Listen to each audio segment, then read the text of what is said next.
예, 호san나 성가대에 귀한 찬양, 힘찬 찬양 너무너무 감사드립니다. 예, 몇 사람 안 되는 것 같은데 더 많은 것 같아요, 사람이. 예, 소리가 커서. 예, 감사합니다. 자, 오늘은 우리 장로님 읽어주신 본문을 바탕으로 해서 사도 바울의 1차 전도 여행 중 오늘 제목은 이제 부제로 영생 주시기로 작정된 자입니다. 영생 주시기로 작정된 자, 엄밀히 말하면 작정된 자들이죠, 자들. 자, 오늘 본문은 사도 바울과 바나바의 그 1차 전도 여행 중에서 비시디아 안디옥에서 있었던 사건입니다. 여러분, 안디옥 지난주에 들어봤죠? 그 안디옥은 어디에 있는 건지 아세요? 수리아 지역, 지금의 시리아라고 하는데, 그래서 안디옥 구별하기 위해서 그 처음으로 세워진 이방인 교회 그리고 그리스도인이라고 하는 그 영예로운 칭호가 시작된 곳은 수리아 안디옥. 그다음에 오늘은 같은 안디옥인데 지역이 달라요. 그래서 비시디아 안디옥이라고 합니다. 예를 들어 보면 그래요. 광주, 그러니까 어디에 있고 또 어디에 있죠? 전라도 광주도 있고 경기도 광주도 있죠. 마찬가지예요. 안디옥인데 수리아에도 안디옥이 있고 비시디아에도 안디옥이 있어요. 그래서 지금 잠깐 그림을 보면서 그 사도 바울의 1차 전도 여행을 했던 여정을 개략적으로 한번 설명드릴게요. 자, 녹색으로 된 첫 번째 지역 안디옥 나오죠?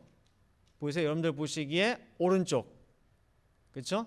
안디옥의 저 지역이 처음으로 이방인 교회가 세워지고 바나바랑 바울이 가르쳐서 수많은 많은 무리가 모였던 그 그리스도인 칭호가 나왔던 그 안디옥입니다.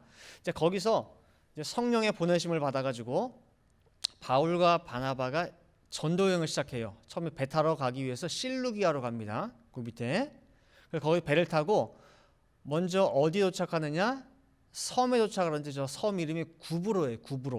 구브로 섬에 있는 이제 살라미라고 하는 곳에 도착해가지고 섬 그 동쪽에서 서쪽까지 쫙 관통을 하는 가운데에 그 행정 중심인 바보라는 곳에 도착을 해서 거기는 또 총독을 전도를 하고 그 다음에 그 바보에서 배 타고 이제 도착한 곳이 버가라는 곳이 버가. 섬에서 올라가죠, 버가. 그래서 다음 시간에 할 텐데 저 버가에서는 그 사도 바울과 바나바의 수종자, 이제 이것저것 잔심부름도 하고 도와주는 수종자인 마가 요한이가 도망을 가요, 저기서. 그러니까 구브로에서 잠깐 복음 전하는 그 과정 동안에 너무 힘들어가지고 버가에서 떠나버려요, 도망쳐버려. 그 다음에 버가에서 쭉 위로 안디옥 올라가죠. 두 번째 안디옥. 저 안디옥 가기 위해선 타우루스 산맥이라고 하는 큰 산맥을 넘어가야 돼요. 그 여정을 그 산을 넘어가지고 도착한 곳이 바로 저 비시디아 안디옥입니다. 안디옥. 그다음에 거기서 옆에 이제 이고니온으로 갔다가 그다음에 그 밑에 루스드라, 그다음에 그 옆에 더베까지 가가지고 1차 전도여행의 제일 마지막 코스예요. 그 다음에 안디옥 돌아가려면은 더베에서 이렇게 살짝 오른쪽으로 육로로 가도 도착하지 않겠어요? 이걸 보시니까 그렇지 않아요? 더베에서 안디옥으로 돌아갈 때에 고향인 다소에 잠깐 들러서 한 며칠 묵었다가 안디옥 가도 되는 길이거든요. 근데 사도 바울은 어떻게 했느냐? 더베에서 다시 왔던 길을 거슬러 가요. 다시 루스드라, 이고니온, 안디옥 올라갔다가 버가까지 내려온 다음에 그 다음에 안디옥으로 배 타고 가는 이 여정이 바로 사도 바울과 바나바의 1차 전도 여정입니다.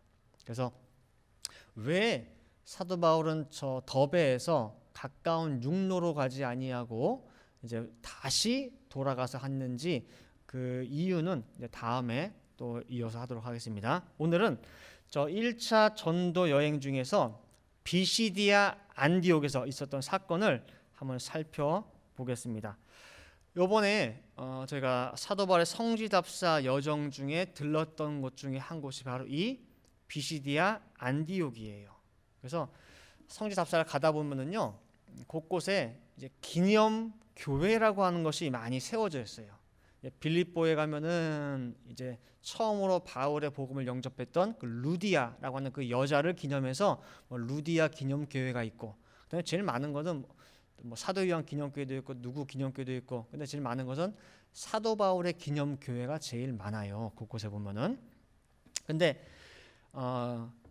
그 기념 교회들 앞에서 이제 뭐 사진도 찍고 하는데 어떤 가이드 분이 이렇게 설명하더라고요. 그쪽 여행자분들한테, 자, 저기가 사도 바울이 설교했던 강대상이고 사도 바울이 기도했던 그 기념교회입니다.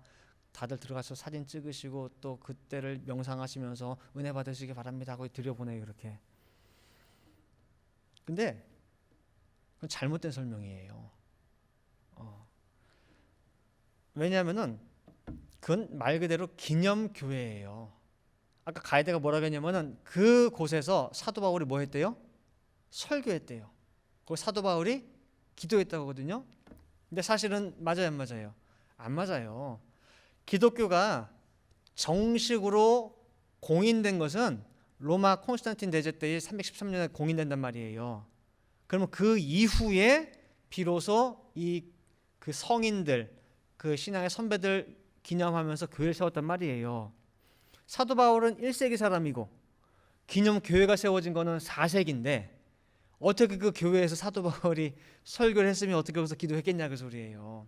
그죠? 그렇기 때문에 기념 교회는 기념 교회일 뿐이지 거기에서 사도 바울이 설교하고 기도한 거는 아니에요. 근데 거기에 들어가 보면은 그 가이드 말을 듣고 가가지고요, 설교 포디움 다 강대상 올라가가지고 감회해져요. 이제 믿는 분들이 여기서 사도 바울이 설교를 했구나. 그러면서 뭐예요? 은혜 받고 저 기도했다는 그 자리 가가지고 또 무릎 꿇고 기도하면서 여기가 또 사도 바울이 또 눈물 흘려가면서 기도했던 거기구나 그래요. 근데 가가지고 그 잘못된 설명이 하긴 없잖아요. 그죠? 할 수는 없는데, 근데요, 이 비시디아 안디옥에 저희가 갔는데 거기는 기념 교회가 있었던 기념 교회는 이제 무너지고 터만 남았는데, 그럼 거기도 사도 바울을 기념한 교회구나라고만 생각했는데 그게 아니고 거기는 사도 바울이 왔을 확률이 커요. 거의 맞다고 보면 돼요. 왜냐하면은 이 비시디아 안디옥에 세워진 옛날에 사도 바울 기념 교회는 예전 유대인의 회당이 있던 터 위에다가 그 교회를 세웠거든요. 그죠? 그 유대인의 회당이 뭐냐면 어디냐면 바로 오늘 본문에 등장하는 실제로 사도 바울이 설교를 했던 그 유대인의 회당, 왜냐면 그 회당 터 위에 기념교회를 세웠기 때문에 이곳에 있는 그 돌들이나 기둥들은 실제로 사도 바울을 봤을까요, 못 봤을까요? 봤을 거예요. 그래서 그때 우리가 그곳에 방문했던 사진들이 있는데 혹시 방송실 준비됐나요? 네, 여기가 비시디아 안디옥이라고 하는 곳에 들어가는 정문에 있는 표지판이에요. 간판 넘겨주세요. 보시면은 이게 이제 터만 남아서 잠깐 잔재만 남은 그 교회 기념 교회예요. 이렇게 돌 있고, 그다음에 거기서 이제 가이드 대신 우리 노재명 목사님이 여기가 어떤 곳인지 그다음에 이거에 대해서 쭉 설명을 해주시는 그런 모습입니다. 그다음에 위에서 봤을 때에 뭐 저 어딘가가 이제 또 기도했던 장소고 또 예배를 드렸던 장소고, 또 넘어가 보시면 그 위층에 저기 터예요. 그러니까 저기에 바닥이 돌로 돼 있잖아요. 그 돌 옆에 또 돌로 쭉 담들이 있고, 멀리서 본 모습. 그래요. 저는 터만 남았어요. 원래는 회당이었고 그 위에 교회가 세워졌다가 이제 그것마저도 무너진 잔재만 남은 곳이에요. 근데 이제 저 곳이 다른 곳에 비해서 좀 감회가 새로운 게 뭐냐면은 아까 제가 말씀드린 대로 여기에 있는 돌들과 저 기둥들은 누굴 받겠다? 사도 바울을 받겠구나라는 생각이 들면서 저 좀 더 시간이 있고 했었으면 저기서 기도하는 가운데 이제 저 돌들이 또 전하고자 하는 메시지가 있을까? 생각이 들리는 거예요. 생각이 들면서 예수님이 하신 말씀이 문득 스쳐 지나간 게, 예수님이 예루살렘 입성하실 때에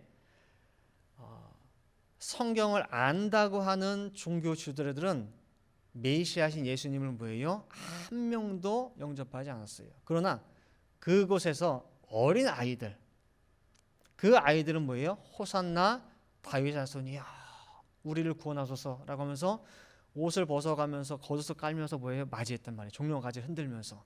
그때 그 모습이 꼴 보기 싫어가지고 그 종교 지도자들이 뭐라고 하냐면 예수한테 쟤들이 알지 못하고 저러고 있는데 저렇게 하지 말라고 하라고 했을 때 예수님이 뭐라고 하냐면은, 저 아이들이 만약에 잠잠하면은 누가 소리 지른대요? 길가에 돌들이 소리 지른다 했어요. 근데 그 돌들이 어떻게 소리 지를까 했었어요.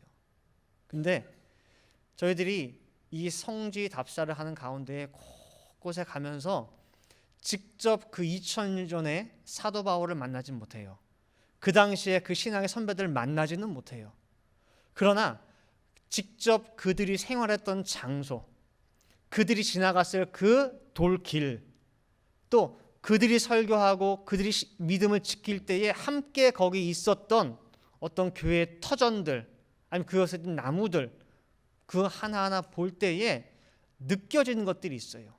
마치 인간의 언어는 아니지만은 예수님 말씀하신 대로 돌들이 소리 지르고 돌들이 나에게 말씀하고 간증하는 것 같은 느낌을 받을 수가 있었다는 거예요.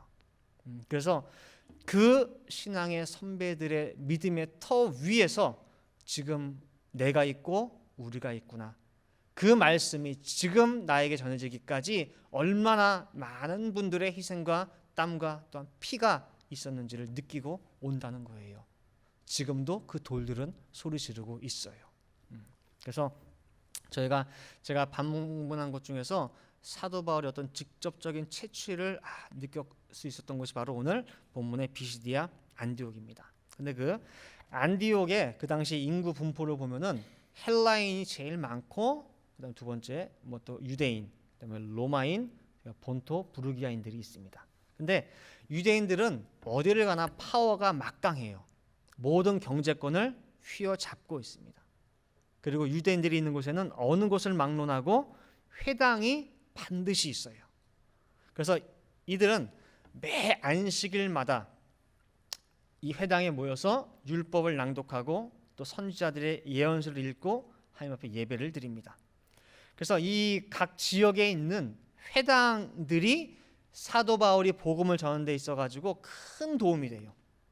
오늘 사도행전 13장 14절에도 저희는 버가로부터 지나 비시디아 안디옥에 이르러 안식일에 회당에 들어가 앉으니라 그랬어요. 집집마다 도착해서 뭐 놓고 해가지고 말씀 좀 받으세요, 뭐 이거 한번 해보세요, 뭐 팜플렛 나눠주고 그런 식으로 할 수가 없어요. 어떻게 했느냐? 가자마자 제일 먼저 찾는 게 회당을 찾아요. 그리고 안식일에 그 회당에 갑니다. 그러면은 전통적으로 회당 예배 순서가 이렇게 돼요. 율법서와 선지자들의 글을 낭독을 하고, 그 다음에 회당장의 재량에 따라서 그날 누가 설교를 해줄지 정할 수가 있어요. 주로 랍비들이 하는데, 또 그날따라 외부에서 오신 분이 있을 경우 그 사람에게 미리 얘기를 해가지고 부탁을 해요. 그렇다고 아무나 시키는 건 아니에요. 앞에 설교할 만한 능력이 되시는지를 살펴보고 그 다음에 해요. 그래서 외부 타지에서 오신 분이 있게 되면은 설교와 더불어 또 외부 소식도 들을 수 있고 동향이 어떻게 되는지도 전달받을 수 있는 여러 가지 이유가 있어가지고 세운단 말이에요. 근데 오늘 사도 바울이 여기 딱 오니까 회당장이 외부에서 왔거든요. 그러니까 가만히 사도 바울을 보니까 충분히 앞에 세워도 돼요. 이런 사람이 어디 있어요? 랍비 중에 랍비고 바리새인 중에 바리새인이고, 그죠? 최고 학벌이고 성경에 박식하고. 그래서 당연히 사도 바울에게 부탁을 해가지고 오늘 그 설교를 부탁을 합니다. 그래서 보시면은요, 사도행전 13장 15절 16절에 율법과 선지자의 글을 읽은 후에 회당장들이 사람을 보내어 물어가로되 형제들아, 만일 백성을 고날 말이 있거든 말하라 하니, 16절 바울이 일어나 손짓하며 말하되 이스라엘 사람들과 및 하나님을 경외하는 사람들아 들으라 라고 설교를 시작합니다. 보통 그 유대인들의 관례상 말씀을 증거할 때에 앉아서 해요. 앉아서. 그래서 예수님 때 여러분 성경 보시면 알겠지만은 예수님과 제자들이 같이 만나서 이야기하고 식사하고 할 때도 식사할 때도 뭐예요? 앉아서 우리 하는 게 아니고 기대서 누워서 하는 게 관례예요. 많이 그래요. 그래서 보통 회당에서 설교를 하더라도 앉아서 점잖게 거룩하게 하는 경우가 많은데 오늘 사도 바울은 16절에 보니까 앉아서 하지 않았어요. 어떻게 했어요? 일어서서. 또 일어서 하는 것만 못 해가지고 또 뭐예요? 손짓을 해가면서 어떻게 뭐 하는 거야. 그 모습을 보면서 연상되는 게 굉장히 뭐예요? 이 사도 바울은 역동적으로 설교한 걸 볼 수가 있어요. 다시 말하면은 이 말씀이 막 속에서 꿈틀꿈틀 되는데 이것을 그냥 점잖게 할 수가 없어. 여러분들도 뭔가 막 신나는 일 뭐가 막 있을 때 막 한번 얘기해봐 할 때에 그게 막 얘기가 신나게 되면 어떻게 여러분들도 저절로 뭐예요? 나도 모르게 손짓이 나가고 막 오버되고 목소리 올라가고 그렇잖아요. 마찬가지로 사도 바울이 증거하는 이 말씀은요. 옛날 옛적 이사야가 어땠대, 예레미야가 어땠대, 다니엘이 어땠대라고 하는 그런 정적인 말씀이 아니에요. 약동하는 말씀이고 살아있는 말씀이기 때문에 그걸 전하는 사도 바울도 뭐예요? 가만히 있을 수가 없는 거예요. 일어나서 온 몸으로 해가지고 왜 다 말씀을 증거하는데 첫 번째 말씀이 이스라엘 사람들과 하나님을 경외하는 사람들아 들으라고 했어요. 마치 예수님이 말씀을 증거하실 때에 이 중에 귀 있는 자는 들을지어다 라고 먼저 선포하듯이 이 가운데 참 이스라엘 사람들 그리고 이방인이라 할지라도 하나님을 경외하는 사람들아 잘 들으라 라고 하면서 사도행전 13장 17절 이하 말씀을 보면은요 기가 막힌 설교를 해요. 성경을 출애굽 역사부터 시작해가지고 광야 모든 여정들 그 다음에 여호수아를 지도자로 해가지고 가나안 정복하는 과정 또 그 이후에 340년 사사시대 그다음에 사사시대를 지나서 초대왕 사울을 거쳐서 하나님께서 참으로 마음에 합한 자 다윗이 왕으로 되는 과정 그리고 그 다윗의 씨를 통해서 예수 그리스도가 오시기까지의 모든 과정을요 한 줄기로 쫙 꼭감 깨듯이 뭐예요? 꿰는 거예요. 그리고 결론이 뭐냐? 더 이상 이제는 모세의 율법이 아닌 예수 그리스도를 믿는 믿음으로 말미암아 우리가 구원을 받을 수 있다라고 하는 구원의 원리를 알려주는데 거기 있는 유대인이고 누구고 이런 설교를 들어본 적이 없어요. 그동안은 어디 뭐 예레미야 두루마리 하나 가져와 가지고 읽고 쭉 묵상하고 끝나. 뭐 다니엘 거 하나 들고 와가지고 두루마리 폈다가 읽고 끝나. 하나하나 끝났어요. 다 따로 놀아요. 말씀들이 이것 따로 저것 따로 요것 따로 저것 따로 다 따로예요. 근데 사도 바울은 말씀이 달라요. 다 각각인 말씀 같은데 어쩜 그 말씀들이 사도 바울이 들어서 쓰게 되면은 마치 뼈가 하나하나 탁탁탁탁 맞춰가지고 팔을 이루고 탁탁탁탁 맞춰가지고 다리를 이루고 하듯이 어떻게 이렇게 하나로서 모든 말씀들이 유기적으로 움직일 수 있냐 그 소리예요. 분명히 출애굽기 출애굽 광야 여호수아 사사기 다 따로 놓는데요. 그런데 그 말씀들이 한 줄로 쫙 깨지면서 결국 최종적으로 어디에서 딱 맞닿아요? 예수에서. 그러니 무슨 사이다 먹은 듯이 속이 꽉 뚫리는 이 통쾌한 설교를 듣고 사람들이 다 깜짝 놀란 거예요. 야, 어디서 이런 말씀을 듣겠느냐 해가지고 그 안식일에 끝나고 다들 와가지고 사도 바울한테 제발 다음 안식일에도 오셔서 이와 같은 설교를 꼭 해주시길 바랍니다라고 요청을 해요. 그래서 그 다음 안식일이 됐는데 어떤 역사가 일어나느냐? 안디옥이라고 하는 이 도시에 온 성의 사람들이 거의 다 모였어요. 다 모였어. 그러니까 어쩌면 그 회당에 다 들어올 수가 없을 정도예요. 그런 큰 역사가 일어났습니다. 사도행 13장 41절부터 42절에 보면은요, 저희가 나갈새, 다시 말하면 바울과 바나바가 설교를 마치고 나갈새 사람들이 청하되 다음 안식일에도 이 말씀을 하라 하더라. 폐회한 후에 유대인과 유대교에 입교한 경건한 사람들이 많이 바울과 바나바를 쫓으니 두 사도가 더불어 말하고 항상 하나님의 은혜 가운데 있으라 권하니라 그랬죠. 다시 말하면 오늘 안식일과 그 다음 안식일 사이에 주중에도 많은 사람들이 뭐예요? 그 집에 와가지고 말씀을 듣고 뭐예요? 그 말씀으로 뭐 변화가 된 거란 말이에요. 그렇죠? 끊임없이 와요 사람들이.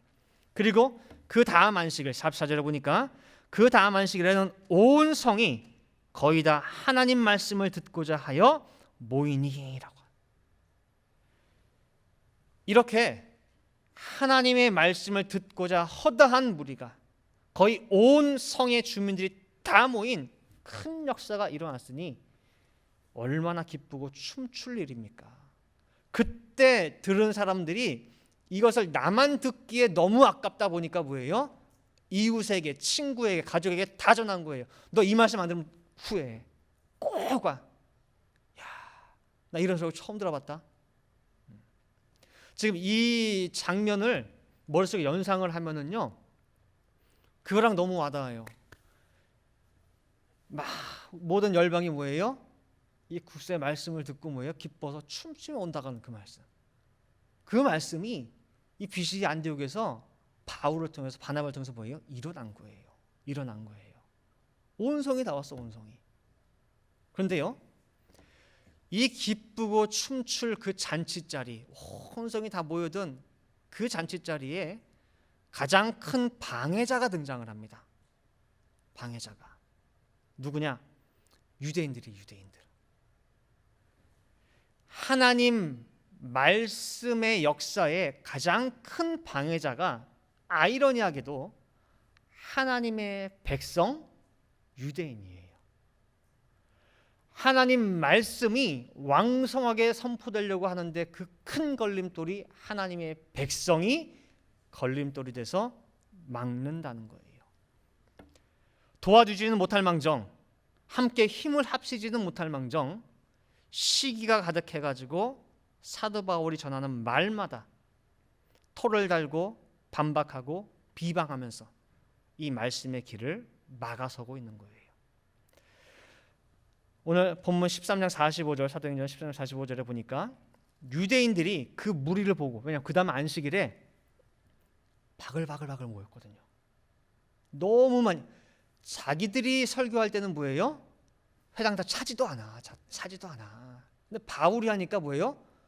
회당이 뭐예요? 바깥에까지 막 줄을 다 서가지고 있는데 온 성이 다 모였으니까 그 무리를 보고, 야, 말씀 앞에 이 많은 사람들이 전도가 됐구나 박수 치는 게 아니고 뭐예요? 시기가. 그 무리를 보고 시기가 가득하여 바울의 말한 것을 변박하고 비방하거나, 너의 이 말씀은 율법적으로 여기가 잘못됐고 여기가 이상하고 요것도 이상하고 요것도 말이 안 맞고. 잘 들으시기 바랍니다.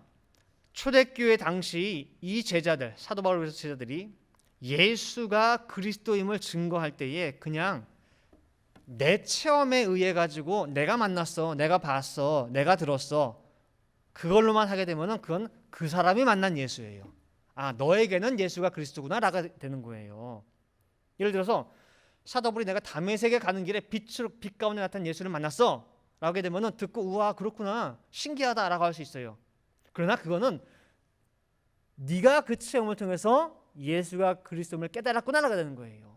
근데 그것은 지극히 주관적인 거예요.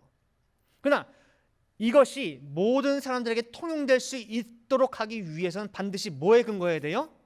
성경에 근거해야 돼요. 성경에.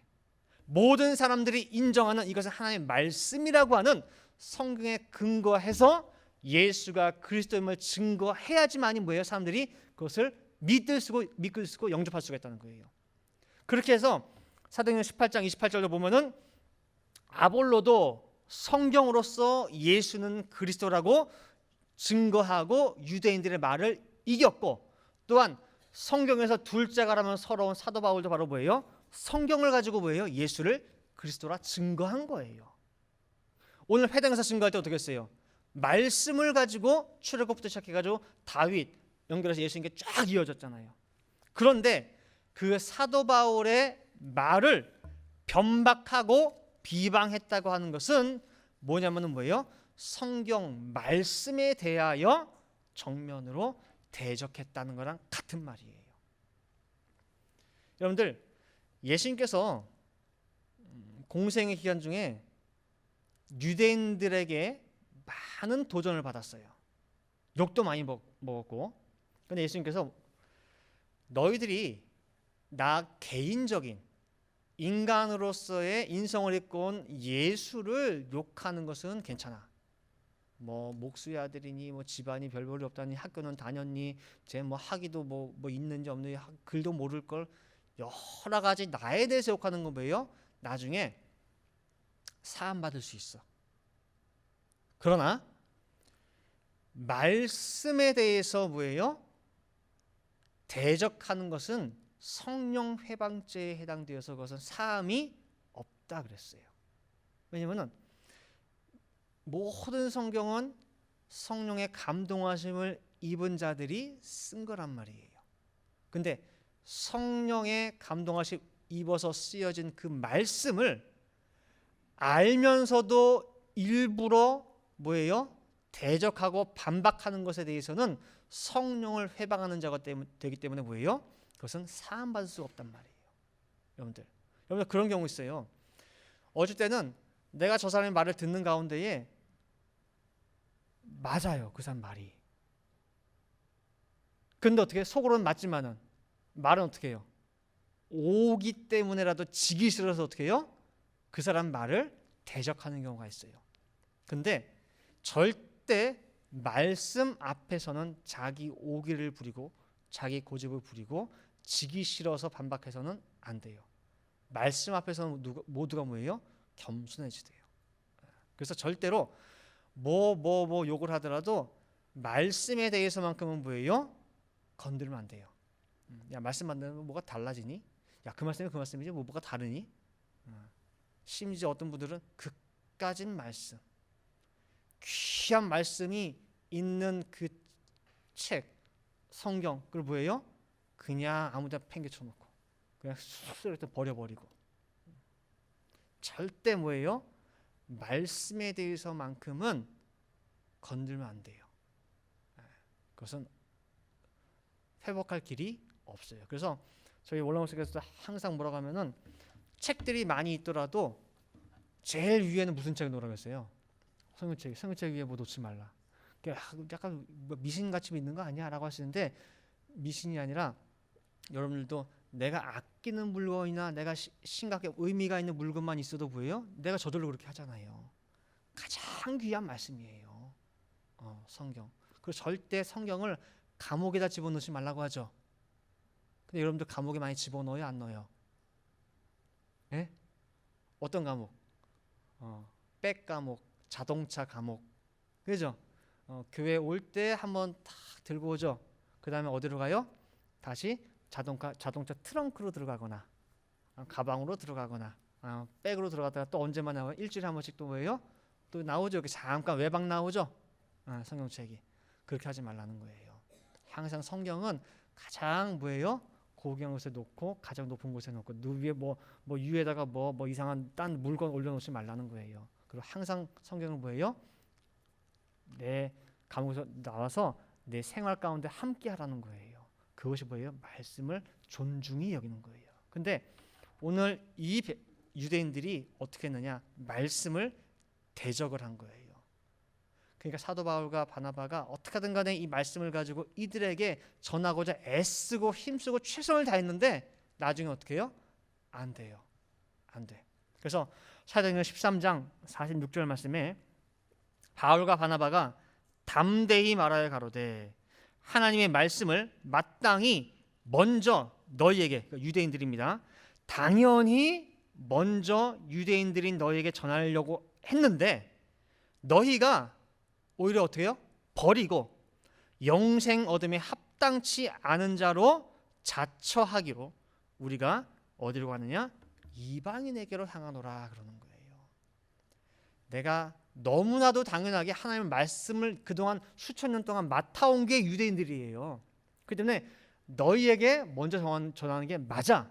그래서 전했지만은 너희가 일부러 애를 써가면서 그냥 아주 그냥 뭐예요? 힘을 다해서 싫어해.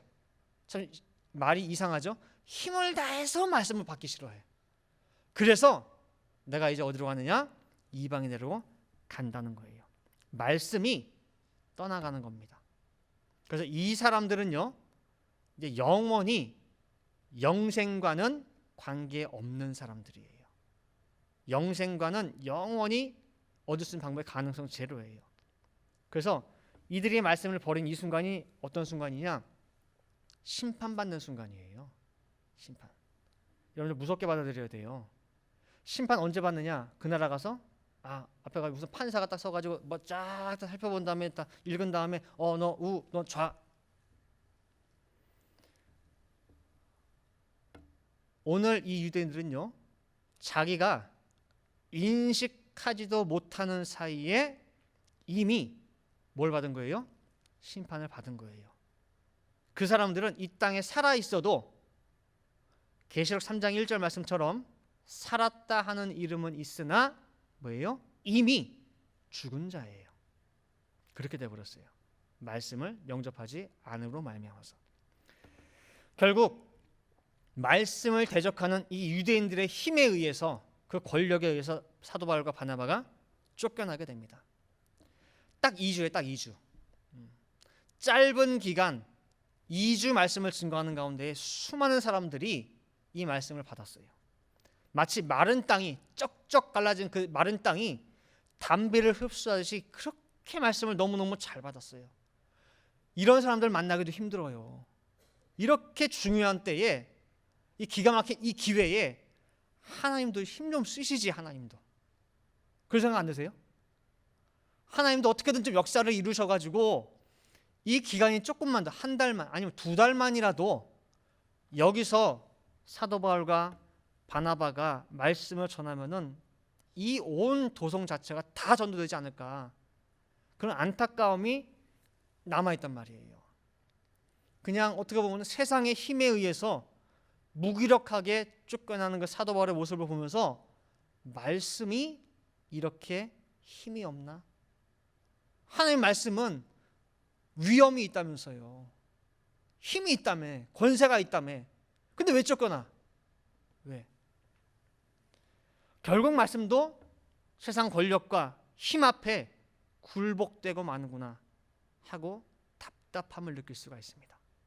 딱 2주밖에 못 있었어요. 2주. 엄밀히 말하면 한 1주밖에 안 돼요. 안식일과 안식일이니까. 반대로 사단 입장에서 볼 때는 사도 바울과 바나바가 방출되면서 안심이 됐을 거예요. 그동안 사도 바울이 안디옥에 있는 동안에 얼마나 마음을 졸였겠습니까? 근데 쫓겨났으니 그냥 발 뻗고 잘 수 있겠다. 하나님의 뜻이 무기력하게 무너지고 말았습니다. 패했습니다. 세상 권력 앞에 쫓겨나고 말았습니다. 그런데요, 오늘 본문에 보니까 우리가 생각하듯이 그렇게 패하고 쫓겨난 게 아니에요. 짧은 2주도 안 되는 그 기간이지만은 그 안에 하나님께서는요, 당신 하실 일을 다 하셨다고 오늘 말씀하고 있어요. 사도행전 13장 47절 48절 보시니까요, 주께서 이같이 우리를 명하시되 내가 너를 이방의 빛을 삼아 너로 땅끝까지 구원하게 하리라 하셨느니라 하니, 48절, 이방인들이 듣고 기뻐하여 하나님의 말씀을 찬송하며 영생 주시기로 작정된 자는 어떻게 해요? 몇 명만 믿더라? 수십 명만 믿더라? 아니에요. 다 믿더라. 다 믿더라. 그 성에서 영생을 얻도록 작정이 된 자들이 있는데 그 사람들이 하나도 빠짐없이 뭐예요? 다 믿었어요. 다 들어온 거예요. 다 들어온 거. 상황 종료예요. 말씀 필요한 사람, 말씀이 들어갈 사람들은 다 들어갔어요. 준비했던 씨 다 뿌려졌고 그 씨를 받아야 할 사람들은 이미 다 받았고 이제는 뭐예요? 그 씨가 자라기를 기다리기만 하면은 되는 거예요. 여기서 영생주시로 작정된 자 속에는 지금 말씀을 받아서 기쁨으로 감사 감격하는 자들도 있고 지금은 듣고 아직 깜빡깜빡하는 사람도 있을 수 있어요. 예를 들면 옛날에 우리가 집안에 보면 불 켜잖아요. 불 켜면은 배걸등은 어떻게 배걸등은 올리면 스위치 올리는 순간 바로 들어와요. 형광등은 아마 청년들은 잘 모를 거예요. 옛날 요새는 형광등도 불 켜면 바로 켜지더라고요. 옛날에는 어떻게 해요? 딱 켜면은 이게 스파크 그 불빛 바짝바짝 하다가 뭐예요? 깜빡깜빡 하다가 나중에 탁 들어오죠. 시간 걸린단 말이에요. 다시 말하면 말씀이 전해질 때에 바로 불 들어오는 사람이 있고 근데 또 뭐예요? 긴가민가 그런가 이게 살펴보다 뭐예요? 깜빡하다 나중에 불이 확 들어오는 사람이 있단 말이에요. 지금 켜진 사람, 앞으로 켜질 사람 다 뭐예요? 영생 얻기로 작정된 자는 다 믿더라라는 것입니다. 그래서 작정이라고 하는 이 말 있잖아요. 이것은 뭐냐면 뭐 영생 얻기로 예정된 자는 다 믿더라라고 예정과 뭐 바꿔서 쓸 수도 있는데 작정은 예정과 또 다른 한 가지 특징이 있어요.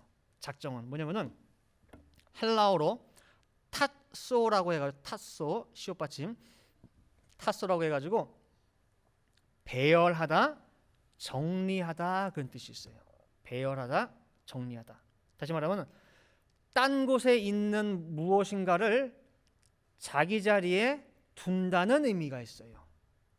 참 반갑고 깊은 말씀이에요. 자, 제가 예전에 그 서울에서 녹지가라는 곳에 일을 하다 보면은 이제 추림도 하고 이제 그 뭐 나무 같은 거 하는데 여러분들 어떤 나무들은 보면 꾸불꾸불해가지고 되게 이쁜 나무들 있죠 이렇게 아니면 조그만 분재도 보면은 그러면은 저 나무들은 어떻게 저렇게 이쁘게 자랐을까?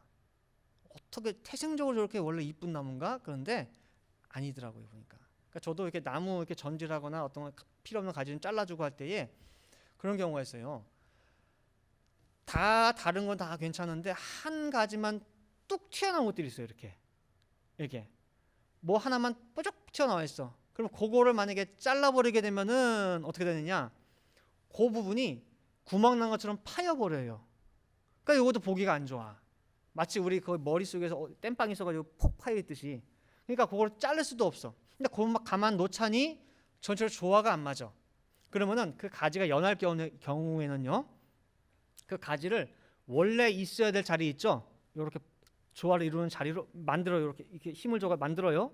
그 다음에 거기다가 철사이죠, 철사. 그런 분재용을 쓰는 철사를 이렇게 감아가지고 그 모양을 유지하도록 철사를 감아놔요. 이렇게. 그리고 시간이 쭉 경과된 다음에 나중에 어떻게 해요? 그 철사를 풀어주게 되면은 그 모양이 그대로 유지가 되고 전체적인 조화가 이루어지게 되는 거예요. 다시 말하면은 그 가지를 그냥 놔두게 되면은 그냥 뚝뚝뚝 튀어나와가지고 나중에 뭐에 잘릴 수밖에 없어요. 전체적으로 망가져요 그림을. 근데 그것을 어떻게 해요? 그 가지가 있어야 되는 자리로 움직여줘요. 그리고 그것이 한동안 계속 유지하기 위해서 뭘 감아줘요? 철사를 감아주는 거예요. 이렇게. 다시 말하면 그 가지가 있을 자리는 지금 쭉 튀어나온 자리가 있어야 할 자리가 아니고 이렇게 주인의 보기에 뭐예요? 있을 자리로 갖다 놓는 거. 이것이 바로 뭐예요? 작정이라는 거예요. 작정. 그래야지만이 모든 것이 다 조화롭게 움직이고 돌아가는 거거든요. 그래서 이 작정의 뜻을 보면서 뭐가 연상이 돼요. 뭐가 연상이 되느냐? 지금 현재 있어야 될 자리에 있지 아니한 상태. 바로 누구냐라고 할 때 뭐예요? 아담이 타락하고 나서 그 다음에 하나님께서 첫 번째 하신 말씀이 뭐예요? 아담이 선악과 먹고 나서 아담아 내가 어디 있느냐예요. 하나님은 아담이 있어야 될 그 자리에 가서 보셨는데 아담이 있어요 없어요? 없어. 아담이 지금 있어야 될 자리에 있지 않고 본래의 자리에 있지 않은 상태예요. 따라서 아담을 비롯해서 그 모든 아담의 후예들은 뭐예요? 본래의 자리가 아닌 다른 장소에 있어요. 그래서 하나님이 하신 일이 뭐냐면은 본래의 자리로 뭐예요? 이동시켜 주는 거예요. 그것이 바로 뭐예요? 작정된 자예요. 그래서 여러분들 영생 주시기로 작정된 자들이라고 하는 그 말 속에는 지금뿐만이 아니라 하나님은요 끝을 보시면서도 뭐예요? 부른 사람이 있어요. 지금은 아직 본래 자리에 못 찾을 수 있어. 지금은 여기 와야 되는데 아니 여기 와 있을 수도 있어요. 그렇죠? 그래서 그런 사람들 보게 되면은 뭐야? 저 사람 믿는 사람이야? 저 사람 집사야? 저 사람 권사야? 저 사람 장로야? 라고 할 수 있어요. 왜? 우리 생각하는 이 사람의 자리는 여기인데 하는 거는 뭐예요? 여기야. 근데 하나님은 뭐예요? 지금만 보고 판단하는 것이 아니라 끝을 보는 가운데에 저 사람은 지금은 아니지만은 형광등처럼 조금 시간은 걸려. 그러나 반드시 자기 자리를 말씀을 통해서 뭐예요? 찾아올 사람이야 라고 해가지고 끝까지 붙들어 주시는 거예요. 그래서 나중에 자기 자리 찾고 나면은 내가 이 복된 자리에 올 수 있었던 것은 내가 내 힘으로 내 능력으로 온 것이 아니라 누구로? 하나님의 은혜구나라고 고백할 수밖에 없다는 거예요. 그게 바로 뭐예요? 작정된 자들이에요. 그리고 작정된 자들은 어떻게 불러 모으느냐? 뭘로요? 말씀으로. 그 BCD 안디옥에 수많은 영생을 얻기로 작정된 자들이 있었지만은 어느 곳이 본래의 자리인지를 그동안은 아무도 기준을 제시를 못했어요. 어디로 가야 되는지 방향성을 제시를 못했기 때문에 가려고 해도 못했단 말이야. 그러나 사도 바울이 와서 정확한 말씀의 자리, 중심을 알려주고 기준을 제시해주고 이 자리가 여러분들이 와야 될 자리입니다 라고 방향을 알려주니까 각자 흩어져 있는 모든 사람들이 뭐예요? 다 그 방향을 잡고 방향을 틀고 움직이기 시작한 거예요. 그게 바로 뭐예요? 영생 얻기로 작정된 자들은 다 믿더라라는 거예요. 아시겠죠? 자, 결론에 들어가겠습니다. 오늘 본문이 우리에게 주는 이 깨달음이 있습니다. 말씀이 전해져서 작정된 자를 불러오는 것은 시간의 문제가 아니라는 거예요. 뭐 적어도 몇 달은 가르쳐야지, 뭐 적어도 몇 년은 시간이 흘러야지 말씀을 그때 뭐 알 수 있고 뭐 깨닫게 되고 귀가 열리고 한다는 거예요. 저도 그렇게 생각하는 부분이 많이 있었어요. 근데 오늘 보면은요, 사도 바울이 2년을 말씀을 가르친 에베소 교회에 비교하면 오늘 본문 BCD 안디옥은요, 콩나물 시루에 쓱 한번 물 뿌리듯이 흙 뿌리고 간 것밖에는 안 돼요. 그러나 그 짧은 말씀, 잠깐이었던 그 말씀이 이방인들의 마음속에서는요 그대로 남아서 뭐예요? 살아서 역사했다는 거예요. 그래서 전도는 내가 하는 게 아니고 뭐예요? 하나님의 은혜가예요. 하나님의 은혜가. 저는 내가 하는 게 아니에요. 여러분들 그냥 우리는 전하기만 하면 돼요. 제가 예를 드는 게 뭐냐면은 내 생각에는 이 사람이 말씀을 잘 받을 것 같아. 이 사람이 정말 이 뜻을 위해서 말씀을 위해서 크게 일할 것 같아요. 이 사람을 위해서 많이 중점적으로 막 말씀을 가르치고 신앙적인 대화 나누고 막 전해줘요. 근데 나 지나고 나면은요, 이 사람이 남아 있는 게 아니고 그 옆에서 듣던 사람이 있죠. 옆에서 그냥 난 신경도 안 썼는데 이 사람이 듣고 있었나? 했던 그 사람이 뭐예요? 오히려 말씀을 받아가지고 그 사람이 지금 열심히 하고 있어. 오히려 다시 말하면은 내 생각과 또 하나님이 부르시려고 작정했던 사람 또 뭐예요? 다른 거예요. 그래서요, 우리가 할 일은 뭐예요? 전하면 돼요. 그러면은 이 사람이 듣든 옆에서 지나가다가 그냥 한마디 툭 듣든 누가 듣더라도 뭐예요? 시간에 관계된 것이 아니라 말씀을 들어 횟수에 관계된 것이 아니라 작정된다는 바로 뭐예요? 그 말씀이 귀에 매달려 가지고 반드시 그 말씀이 그 사람을 뭐예요? 끌어오게 돼 있어요. 아시겠죠? 그래서 오늘 사도행전 13장 50절부터 52절 말씀 보시면은요, 이에 유대인들이 경건한 귀부인들과 그 성내 유력자들을 선동하여 바울과 바나바를 핍박해 하여 그 지경에서 쫓아내니 두 사람이 저희를 향하여 발에 티끌을 떨어버리고 이고니온으로 가거늘 제자들은 기쁨과 성령이 충만하니라 그랬어요. 지금 이 구절 보면 약간 이상해요. 그 귀한 말씀, 한번 들어보지도 못했던 그 귀한 말씀을 전해주던 바울과 바나바가 쫓겨나게 생겼다고 하면은 오늘 어떻게 써 있어야 되냐면요, 그 말씀을 들은 제자들은 섭섭함과 아쉬움과 안타까움이 충만하더라, 그렇게 써 있어야 되죠. 맞아요, 안 맞아요? 이치적으로. 그렇죠? 더 듣고 싶은데, 더 이 말씀을 내가 경청해가지고 막 듣고 공부하고 싶은데 가시게 됐단 말이야. 그럼 아쉬워야죠. 근데 오늘 보니까 뭐예요? 아니래요. 제자들은, 즉 영생 얻기로 작정된 자들은 그 마음속에 기쁨과 성령이 충만하더라라고 말씀하고 있어요. 이 말씀을 전하던 사람은 같지만은 전해진 말씀은 이들의 속에 남아서 기쁨으로 작용하고 성령으로 작용하고 있다는 거예요. 바로 성령 충만한 이 이방 사람들이 참 하나님의 백성 이스라엘입니다. 반면에 51절 말씀 보시면은 바울과 바나바가 쫓겨나면서 한 일이 있어요. 뭐냐? 이 말씀을 내쫓아? 알았어 라고 하면서 이 안디옥을 떠나면서 한 일이 뭐냐면은 발바닥에 티끌 있죠. 신발 바닥에 티끌을 탁탁탁탁 털어버렸어요. 그러고 갔어요. 이 행위는 뭐냐면은 유대인들의 그 종교적인 관례인데, 선민의식이 투철했던 이 유대인들은요, 내가 여행을 갈 때에 웬만하면 이방인들이랑 안 부딪히려고 그래요. 그 땅도 통과 안 하려고 그래요. 설령 돌아가는 길이 있다 할지라도 돌아갈지언정 이방인 땅 안 밟으려고 하고 안 보려고 그래요. 근데 피치 못하게 이방 지역을 지나가게 되잖아요. 그럼 통과한 다음에 그 마을 벗어나면서 어떻게 하느냐? 신발 바닥에 티끌을 털어버려요. 이 부정한 이방의 것이 내 몸에 하나도 붙어있지 않도록 하기 위해서 뭐예요? 티끌을 다 터는 거야. 이제는 뭐 이 얘기랑 내 상관없다 그지? 그것이 유대인들의 관례였어요. 이방을 대하는 선민 유대인들의 관례였어요. 다시 말하면 이방과는 상관이 없다는 얘기예요.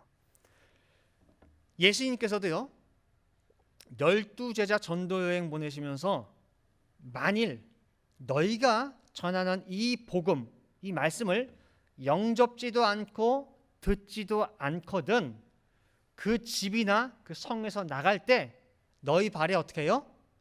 먼지 티끌을 다 떨어버리래.